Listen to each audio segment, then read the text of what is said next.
I'm Darrel Ray. I'm the author of The God Virus and Sex and God, and I'm openly secular. It was a very long process. I actually went to school, seminary, to get a degree in religion so I could become a preacher. And that didn't work too well when I found out it was all a house of cards, and fell pretty quickly after I started asking the right questions. Especially like the history of Christianity. That just really convinced me it was all made up. Well, I want those people who are secular today to be open about it so that they have the opportunity to influence other people. I think the real goal in being openly secular is to influence the world. And one of the ways we're trying to influence the world is to normalize non-religiosity, to normalize secularism, to normalize the opportunity to ask questions without being vilified, without being condemned, without being told you're worthless because you don't believe in the God that I believe in.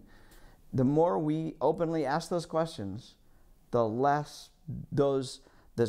more sunshine is going to be shown onto the process of religious indoctrination and brainwashing in so many ways in our culture.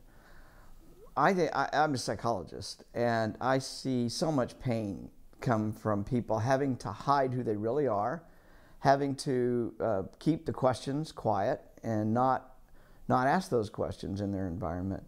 And once they see somebody openly asking the right questions, and not even aggressively, not even with any negative intention, just asking questions, it normalizes the process of understanding the real world.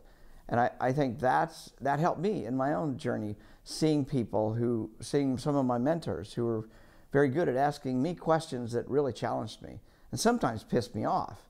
I mean, I remember being in a hotel room in Atlanta, Georgia, with a friend of mine, a colleague of mine, asking me why I was so homophobic.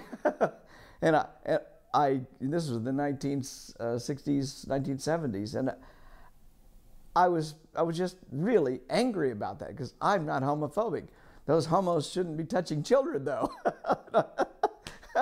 I mean, I can't believe how ignorant I was at that time, but I was asked a question, and as mad as I got at the moment, I kept thinking about that question, and for months and months that question just bugged me until finally I realized, yeah, I really am an asshole about some of this stuff, and I need to think more openly. And I thought I was a pretty open person, but I wasn't. I clearly was still programmed for my grandmother, my mother, my great-grandfather, all these people who were religious had programmed a lot of stuff in me that just made no sense. And I had bought it hook, line, and sinker. So it was a very important lesson, and that person is still a friend of mine today. And he asked several more questions over the years that really pissed me off too. But thank goodness for friends that are openly secular and ask questions. He didn't tell me what to think. He just asked a question. Probably not the best way to ask a question, but who cares? You know, it got me thinking. So I want people to have the opportunity to grow and develop, and I don't think you grow and develop if you're not asking questions. And I think we as secularists can open other people up just by asking questions, just like my friend did, who pissed me off so much for asking a question that I had never thought about.